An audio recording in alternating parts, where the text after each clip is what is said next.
Hey everybody, Brianna here, and I wanted to make a short about this, but it wasn't long enough, so I figured I'd go live and show you all um, what I did to make one of my favorite vegan meals, vegan moxtails. I'm a huge fan. I used to eat oxtails. I had it last year, and it was so good at this one restaurant in Atlanta, and I went back and they like took the price up from $20 to $25. And I know y'all know if you eat meat or if you have that oxtails are so expensive for no reason. And it's like the smallest portion of meat with like the largest portion of grits. So I was like, I wonder how I can make this vegan. So this is what I did. I took some king oyster mushrooms and look at the price. Look at the price I paid, $1.58 for this was a half a pound, and I used 3 of these. Oh my gosh, the price is amazing. And think about how much you pay for oxtails. So crazy. So I cut them up into I cut them up into thick circles. And as you can see, I cut them with some scissors after that, but I cut them up into thick circles. And oh, here's the tops. Here's the top of the mushroom. I cut them up into circles like this, but they were like this thick.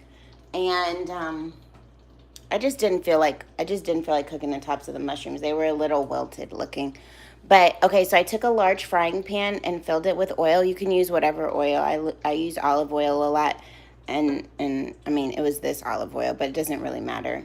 And then I used some of this oxtail seasoning, and I've been perfecting this, so I've done it a couple times, and I realized this is my tapioca flour. I realized that if you coat it in oxtail seasoning and the tapioca flour, it'll get crispy, kind of like how cooked oxtails are. So I fried it in some oil, and then I drained the oil out.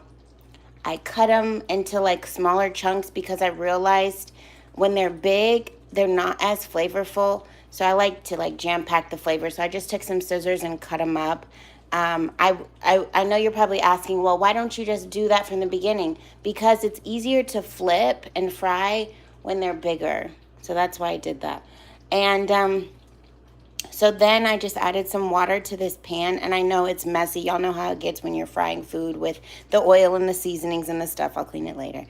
So I added some water to this pan, and then I went in with this oxtail marinade, and I just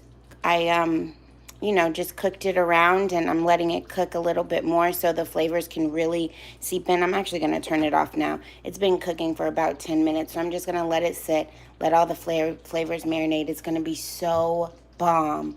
And then I just have some regular grits here. I use sugar and salt. I know people be like, if you put sugar in your grits, you're weird or whatever.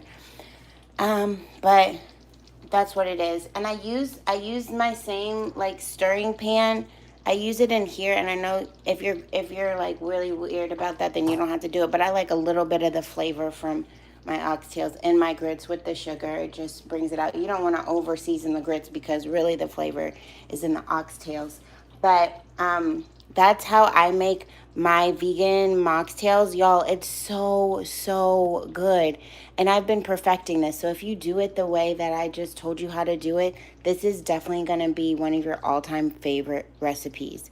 I hope y'all enjoy it, and if you try it out, let me know how it tastes for you in the comments. That's all. Okay, how do I end it?